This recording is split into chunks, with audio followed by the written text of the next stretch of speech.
ஆம்பூர் அருகே நீர்வரத்து ஏரி கால்வாய் மழைநீர் தேங்கும் கால்வாயானது திருப்பத்தூர் மாவட்டம் ஆம்பூர் அடுத்த வீராங்குப்பம் பகுதியில் நீர்வரத்து ஏரி கால்வாயில் குடியிருப்பு பகுதிகளில் இருந்து வரும் கழிவுநீர் தேங்கி துர்நாற்றம் வீசி வருகிறது. இதனால் கொசுக்கள் பரவி பல்வேறு நோய்கள் வரும் அபாயம் உள்ளது.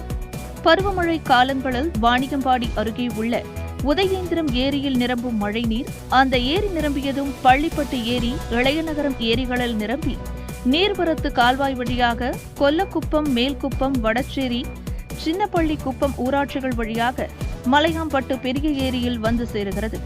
பின்னர் அங்கிருந்து மணியாரக்குப்பம், வீராங்குப்பம், குமாரமங்கலம் கிராமத்தின் வழியாக வந்து ஆம்பூர் அருகே தேவலாபுரம் ஊராட்சியின் கம்மகிருஷ்ணம் பள்ளி அருகே பாலாற்றில் கலக்கிறது. இந்த நீர்வரத்து கால்வாயை ஒவ்வொரு வருடமும் தூர்வார வேண்டும். ஏரிகளிலிருந்து வரும் நீரை பல்வேறு பகுதிகளுக்கு, விவசாய விளைநிலங்களுக்கு பாசனத்திற்கு கொண்டு செல்ல வேண்டும். இதற்கு ஏரி கால்வாயை தூர்வாரி அகலப்படுத்த வேண்டும் என வருட கணக்கில் கோரிக்கை விடுத்து வருகின்றனர். மாவட்ட ஆட்சியருக்கு பலமுறை வருட கணக்கில் புகார் தெரிவித்து வருகின்றனர். கடந்த சில ஆண்டுகளுக்கு முன்பு பெய்த கனமழையால் இந்த பகுதிகளில் உள்ள அனைத்து ஏரிகளும் நிரம்பி வழிந்தன. வீராங்குப்பம், ஓம் சக்தி நகர், குமாரமங்கலம் ஊராட்சிகளின் குடியிருப்பு பகுதிகளில் 1 மாத காலத்திற்கு மேலாக தண்ணீர் தேங்கி நின்றது. இதனால் இந்த பகுதிகளில் இருந்த பொதுமக்களும் கால்நடைகளும் பல்வேறு இன்னல்களுக்கு ஆளாகி கடும் பாதிப்பு ஏற்பட்டது. இப்பகுதியில் வாழும் பொதுமக்களுக்கும் கால்நடைகளுக்கும் நோய்கள் பரவியது.